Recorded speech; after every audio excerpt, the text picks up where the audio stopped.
بسم اللہ الرحمن الرحیم اعوذ باللہ من الشیطان الرجیم بسم اللہ الرحمن الرحیم وقال علیہ السلام المرأة شر كلها وشر ما فيها انه لا بد منها۔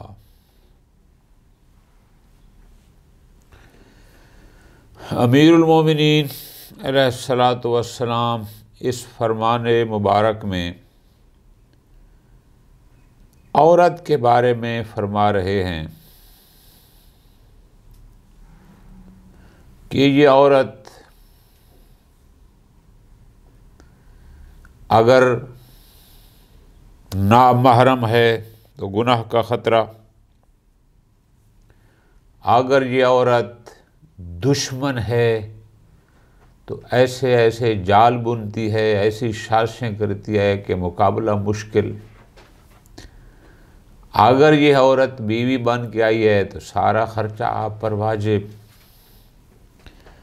اگر یہ عورت خوبصورت ہے تو بھی خطرناک، اگر یہ عورت شکلاً بدصورت ہے تو بھی آپ دل میں کڑتے رہتے ہیں۔ عورت کے اس قسم کے جو روپ ہیں ان کو سامنے رکھ کر امیر المومنین فرماتے ہیں المرأۃ شر کلھا، عورت ساری کی ساری شر ہے، جیسے خیر کے مقابل میں شر ہوتا ہے، برائی ہے، لیکن اگلے جملے میں فرمایا وَشَرُّ مَا فِيهَا أَنَّهُ لَا بُدَّ مِنْهَا، اور سب سے بڑا شر اور برائی اس میں یہ ہے کہ اس کے بغیر چارہ بھی نہیں ہے، ان تمام چیزوں کے ہوتے ہوئے کوئی چارہ بھی نہیں ہے۔ اس پر بہت ساری باتیں ہو سکتی ہیں لیکن فی الحال اتنا کافی ہے۔ قال علیہ السلام، امیر المومنین ارشاد فرماتے ہیں من اطاع التوانیا ضیع الحقوق ومن اطاع الواشیا ضیع صدیق۔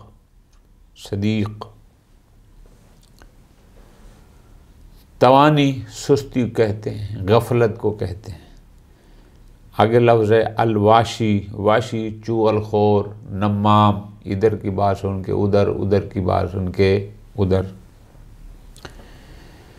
امیر المومنین فرماتے ہیں کہ جو شخص اطاع التوانیا، سستی اور کاہلی اور غفلت کی اطاعت کرتا ہے، مراد کیا؟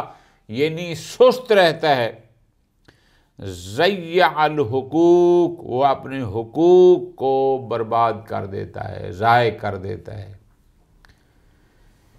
جس نے اپنا حق لینا ہو، اگر وہ اپنے حق کی وصولی میں سستی، کاہلی، تنبلی کا شکار ہوتا ہے، امیر المومنین فرماتے ہیں وہ اپنے حق کو ضائع کر دیتا ہے، برباد کر دیتا ہے۔ یعنی بالفاظ دیگر امیر المومنین سست بندے کی مذمت کر رہے ہیں کہ جو سست آدمی ہے، اچھا شام کو چلے جائیں گے، چلو کل چلے جائیں گے، اچھا اگلے ہفتے کر لیں گے، اگلے سال کر لیں گے۔ کتنے لوگ آپ نے ایسے دیکھے جن پر حج واجب تھی، بس اس سال ذرا کچھ مسائل ہیں، کچھ کام ہیں، انشاءاللہ اگلے سال جائیں گے، پھر اگلا سال آ گیا، پیسہ بھی ہے، سب کچھ ہے، اگلے سال اس دنیا سے چلے گئے اور وہ حق ادا نہ کیا۔ بعض ہیں اچھے جن کے بال میں رہ جانے والے نیک ہوتے ہیں، وہ ان کی حج کرا لیتے ہیں۔ اس کے علاوہ اور بھی بہت ساری ایسی چیزیں ہیں کہ سستی کی وجہ سے بہت سارے حقوق ضائع کرتے ہیں۔ اس فرمان میں امیر المومنین در حقیقت سست اور کاہل آدمی کی بالفائدہ دیگر مذمت فرما رہے ہیں کہ جو شخص سستی کرتا ہے وہ حقوق اپنے حق کو ضائع کر دیتا ہے۔ حق کو ضائع کرنا کون سی عقل بندی ہے، کون سی اچھی صفت ہے؟ اور حق کیوں ضائع ہو رہا؟ پیچھے اس کی سستی تھی۔ اگر یہ سستی نہ کرتا اور غفلت نہ کرتا اور ہر کام اپنے وقت پر کرتا تو اس کے وہ حق ضائع نہ ہوتے۔ وَمَنْ أَطَاعَ الْوَاشِي، واشی نمام چغل خور، یہ بات کرنی تو نہیں چاہیے لیکن فلاں بندہ آپ کے بارے میں یہ کہہ رہا تھا، یعنی پہلے باقاعدہ کرنی تو نہیں چاہیے، جب نہیں کرنی چاہیے پھر تو کرتا کیوں ہے؟ یہ چغل خوری ہوتی ہے، اس کی سنی اس کو لگائی، اس کی سنی اس کو۔ امیر المومنین نصیحت فرما رہے ہیں چغل خور سے بچو۔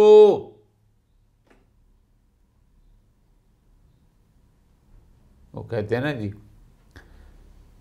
کان بھرنے والے سے بچو۔ یہ کان بھرنے والا کون ہوتا ہے؟ وہی چغل خور ہوتا ہے جو ادھر کی سنی ادھر، ادھر کی سنی ادھر۔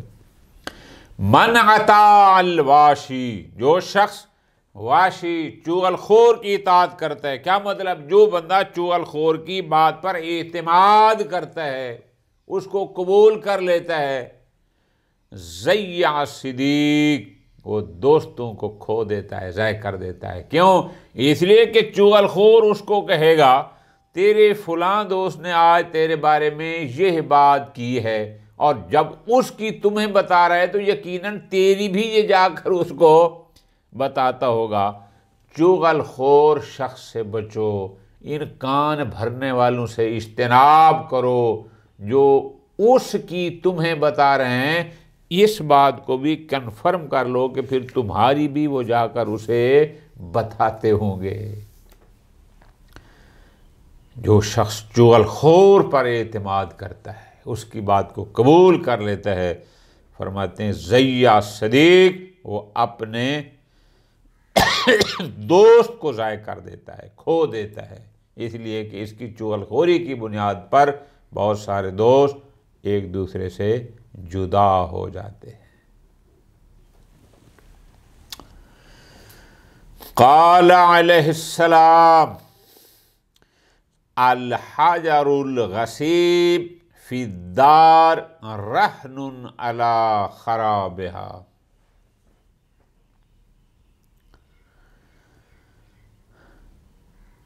اللہ تعالیٰ نے قرآن مجید میں ظلم کی مذمت کی، ائمہ ہدیٰ علیہم السلام نے تفسیر قرآن میں سینکڑوں فرامین میں ظلم کی مذمت کی۔ کسی کا حق مار لینا یا کوئی ایسی چیز جو تیرا حق نہیں ہے اور دوسرے سے چھین لینا، اس کو کہا جاتا ہے غصب۔ جب ہم کہتے ہیں فلاں بندہ غاصب ہے، غاصب کا مطلب کیا؟ یعنی جو اس کا حق نہیں تھا اس پر اس نے قبضہ جما لیا۔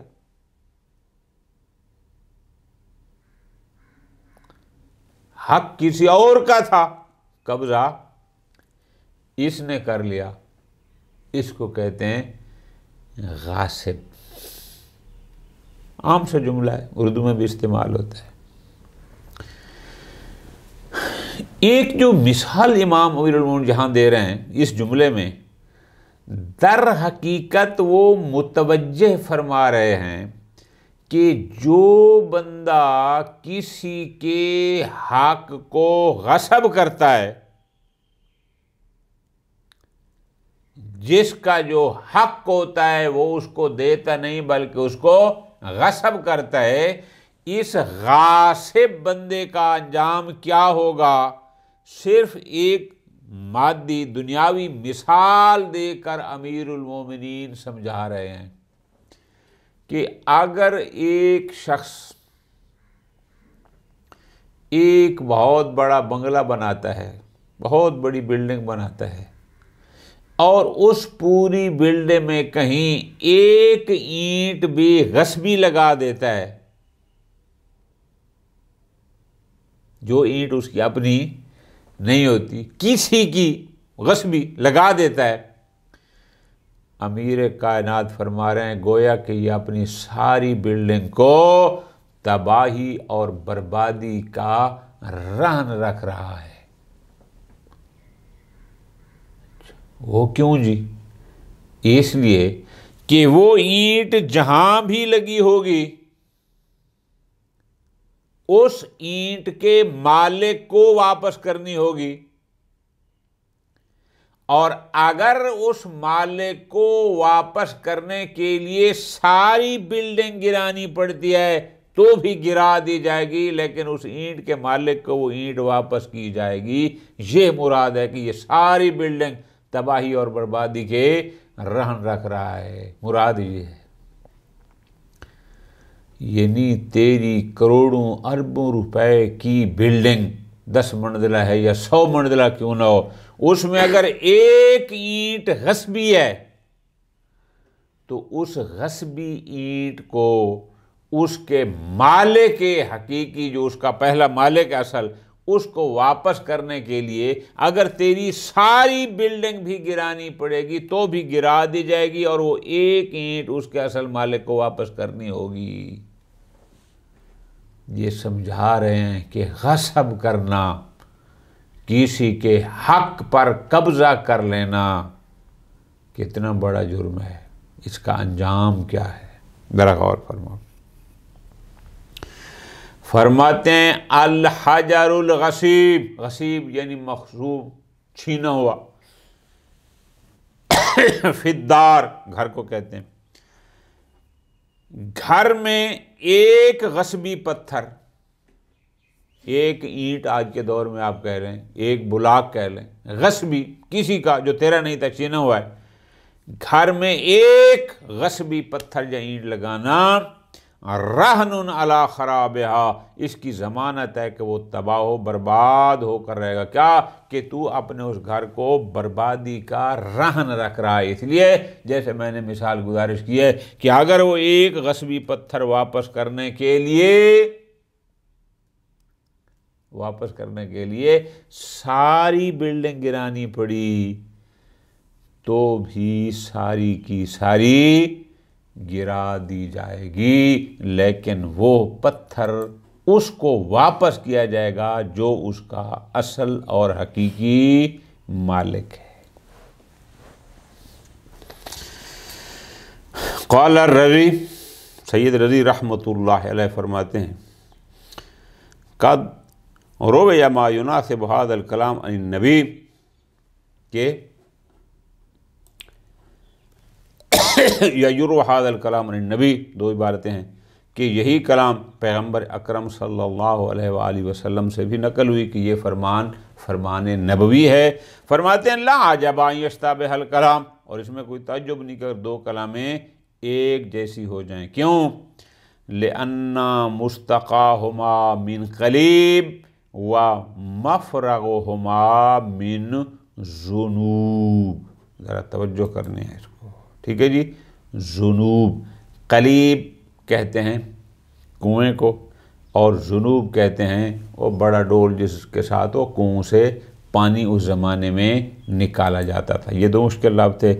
فرماتے ہیں اس لیے کہ دونوں ایک ہی چشمے سے اور ایک ہی اس ڈول سے سیراب ہوتے ہیں۔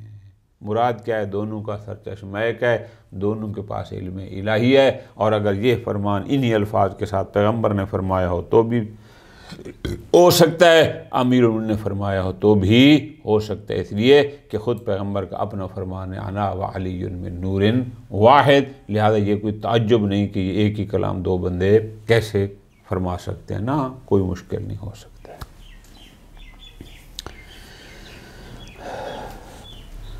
قال علیہ السلام یوم المظلوم علی الظالم اشد من یوم الظالم علی المظلوم۔ امیر المومنین ظلم کی مذمت میں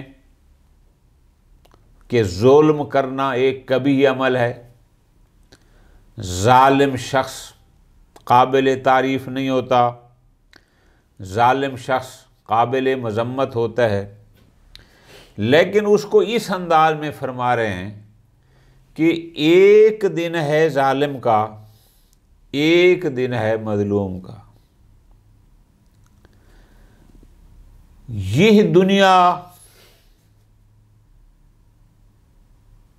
جس میں ہم رہ رہے ہیں، یہاں ممکن ہے کہ یہ ہے ظالم کا دن ہو، ایک دن ظلم کرے، 2 دن کرے، 4 دن کرے، سال، 5 سال، 20 سال، 60 سال۔ ظالم اس دنیا میں رہ کر ظلم کرے گا، بالکل جی۔ اس دنیا میں مظلوم کی عمر کتنی ہوگی؟ 60 سال، 70 سال، 80 سال، 100 سال کر لیں۔ 100 سال بھی اگر مظلوم کی زندگی ہے تو یہ ظالم گویا اس پر 100 سال ظلم کر سکتا ہے، کرتا رہے گا جی۔ پھر ایک دن آنا ہے جہاں ظالم کو اس کے ظلم کا حساب دینا ہوگا، وہ مظلوم کا دن ہوگا۔ اب اس ظالم نے فرض کرو 100 سال تک بھی کسی پر اگر ظلم کیا ہے تو بالآخر ایک محدود عرصہ ہے، 100 سال، 80 سال۔ لیکن جو یوم مظلوم ہے کہ جب اس ظالم کو اس مظلوم پر ظلم کرنے کے بدلے میں جہنم میں ڈالا جائے گا، وہ جہنم والی جو زندگی ہے اس کی کوئی حد نہیں ہے، اس کی کوئی مدت نہیں ہے، وہاں 100 سال 80 سال کی بات نہیں ہے۔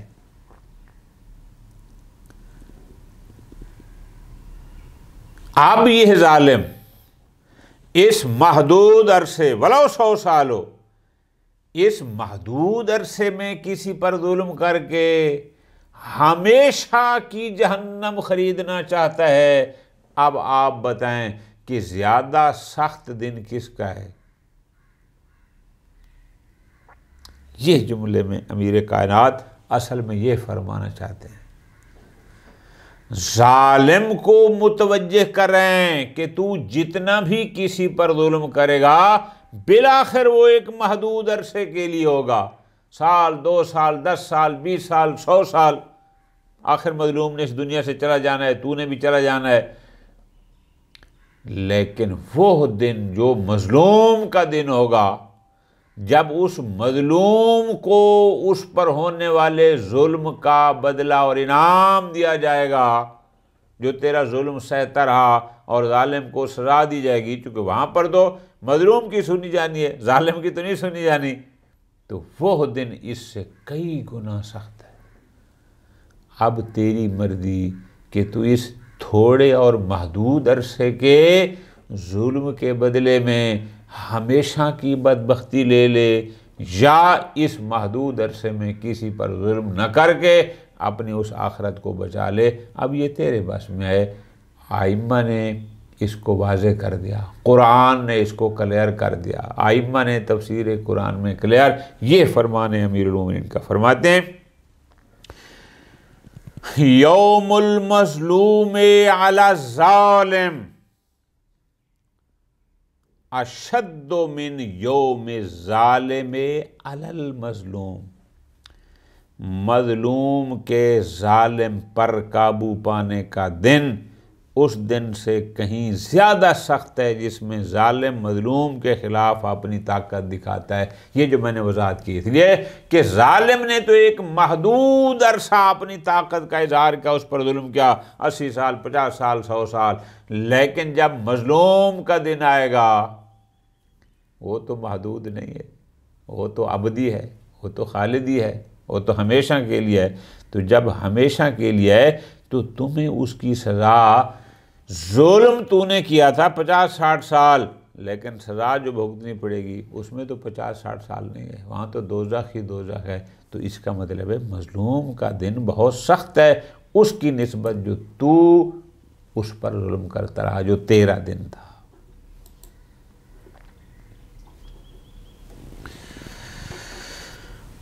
قال علیہ السلام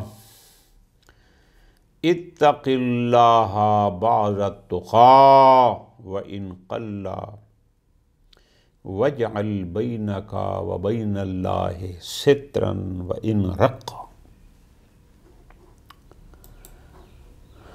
تقوی کے بارے میں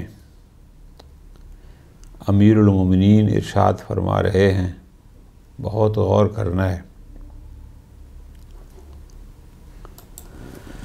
تقوی کے مراتب ہیں، درجے ہیں۔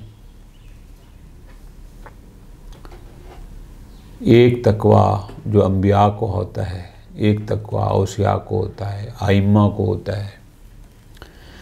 ایک تقوی کی منزل وہ تھی جو خاصان الہی کو حاصل ہوتا ہے۔ تقوی کے درجات ہیں، ہر متقی کا تقوی ایک درجے کا، ایک لیول کا نہیں ہوتا۔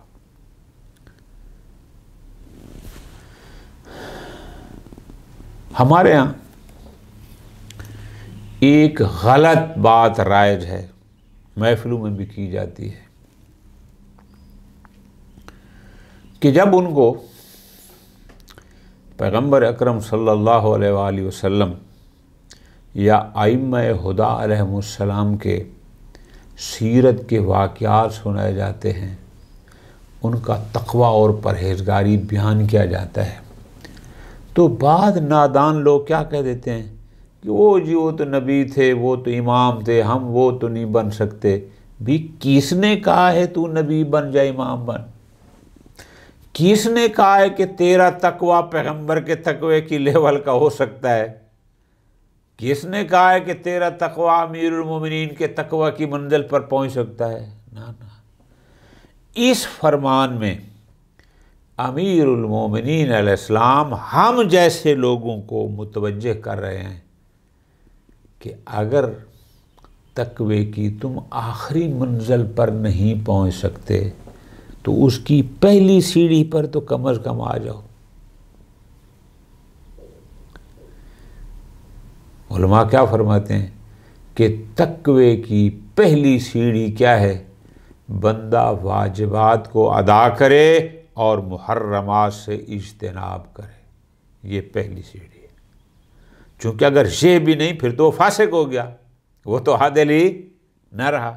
پہلی منزل جو واجب ہے اس کو ادا کر، اور جو حرام ہے اس سے پھر اس کے بعد اگر تو واجب کے ساتھ مستحب کو ادا کرے گا ایک سیڑھی اور بلند ہو جائے گی، اگر حرام کے ساتھ مکروہ کو بھی ترک کر دے گا پھر تیرا درجہ اور پھر مراتب بڑھتے بڑھتے بڑھتے چلے جائیں گے۔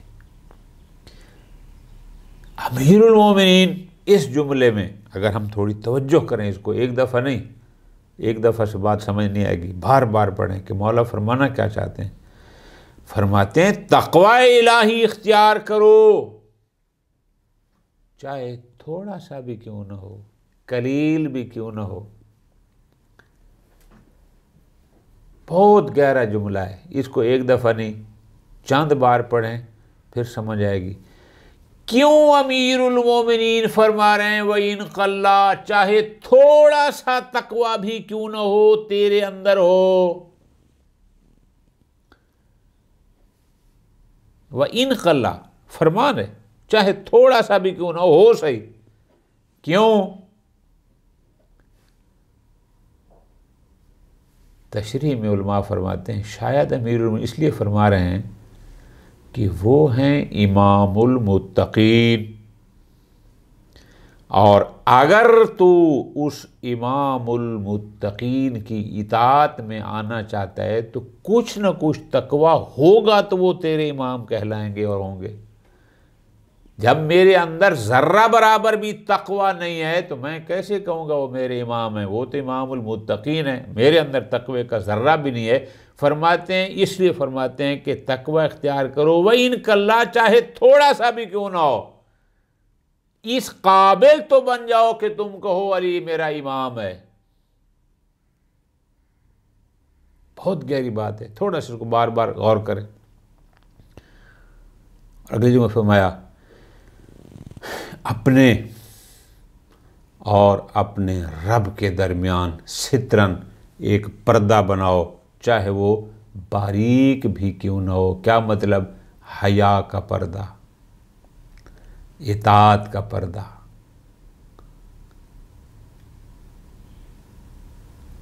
فرماتے ہیں اتق اللہ بعض التقی، تقوی الہی اختیار کرو، بعض التقی یعنی کچھ تو تقوی تیرے اندر ہو، وَإِن قَلَّ چاہے وہ کم ہی کیوں نہ ہو، وَاجْعَلْ بَيْنَكَ وَبَيْنَ اللَّهِ سِتْرًا، اپنے اور اپنے اللہ کے درمیان۔ مفتی صاحب نے بہت پیارا ترجمہ کیا، اللہ ان کی قبر پر رحمتیں فرمائے، کہ اپنے اور اپنے اللہ کے درمیان کچھ تو پردہ رکھو۔ وَإِن رَكَّا چاہے وہ باریک، رکی کہتے ہیں باریک کو، باریک ہی کیوں نہ ہو، یعنی کچھ تو حیا ہو، کچھ ذرہ برابر اتنا پتہ تو چلے کہ تو عبد ہے، وہ معبود ہے، تو مخلوق ہے اور وہ خالق ہے۔ اتنا بے حیا نہ ہو جا کہ تمہیں اپنے خالق کا بھی پتہ نہ ہو، تمہیں اپنے معبود کا بھی پتہ نہ ہو۔ وَإِن رَكَّا چاہے وہ باریک ہی کیوں نہ ہو۔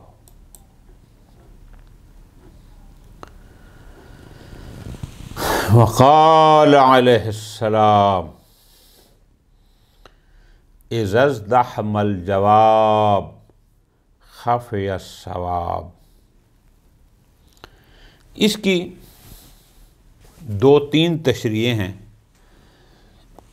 ایک تشریح یہ ہے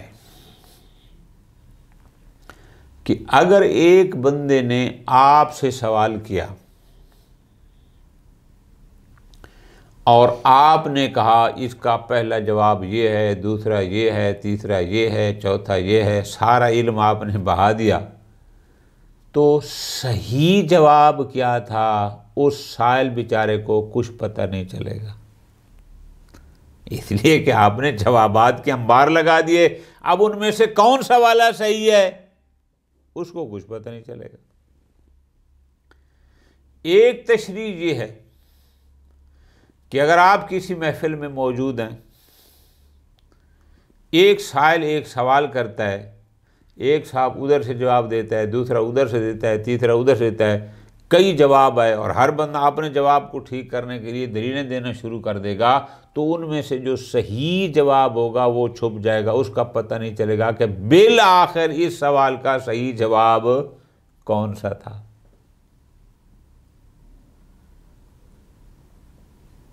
یعنی اس میں امیر المومنین علیہ السلام یہ ہماری اجتماعی زندگی سے متعلق ہے، کیا یہ فرمانا چاہتے ہیں کہ جب تم سے کوئی سوال کرو اس کو ایک ہی ایسا جواب دو کہ جو اس کا صحیح جواب ہو، جس سے وہ مطمئن ہو جائے، یا یوں فرمانا چاہتے ہیں، یا آداب محفل کے بارے میں فرمانا چاہتے ہیں کہ اگر کسی سائل نے محفل میں سوال کیا تو ہر طرف سے جوابات کی بوچھاڑ نہیں ہونی چاہیے تاکہ اس کو صحیح جواب کا پتہ بھی نہ چلے، نہ بلکہ ایک شخص ایسا جواب دے جو صحیح جواب ہو جس سے اس کو پتہ چل جائے۔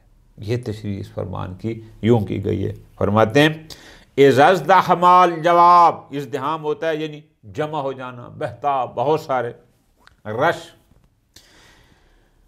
خفی الصواب جب ایک سوال کے جوابات کی بہتاب، یعنی سوال ایک تھا، ازدحم الجواب جوابوں کا رش لگ گیا، 1 2 3 4 6 جواب آ گئے، تو فرماتے ہیں خفی الصواب جو صحیح جواب ہوگا وہ چھپ جائے گا، کیونکہ ظاہر ہے اگر ایک سوال کے 8 10 12 جوابات آ گئے تو ان میں سے کون سا والا جواب صحیح تھا اس کے بارے میں کچھ پتہ نہیں چلے گا۔ تو امیر کائنات گویا اس میں بھی ہمیں یہی متوجہ کر رہے ہیں کہ اگر تم اکیلے ہو، اس نے سوال کیا تو ایک سوال کا ایک صحیح جواب دو تاکہ اس کو بات سمجھ آ جائے. اگر محفل ہے تو ہو سکتا ہے کہ یہ اس آداب محفل کے حوالے سے اگر کوئی سوال آتا ہے تو اس پر جوابات کی بوچھاڑ نہ کر دو تاکہ وہ اصل جواب ایسا نہ ہو کہ وہ اس میں سے گم ہو جائے. ایک ہی جواب دو جو کہ صحیح ہو. اللہ تبارک و تعالی ہمیں امیر کائنات کے ان فرامین پر عمل کرنے کی توفیق عطا فرمائے. وصلی اللہ علی محمد وعلی محمد.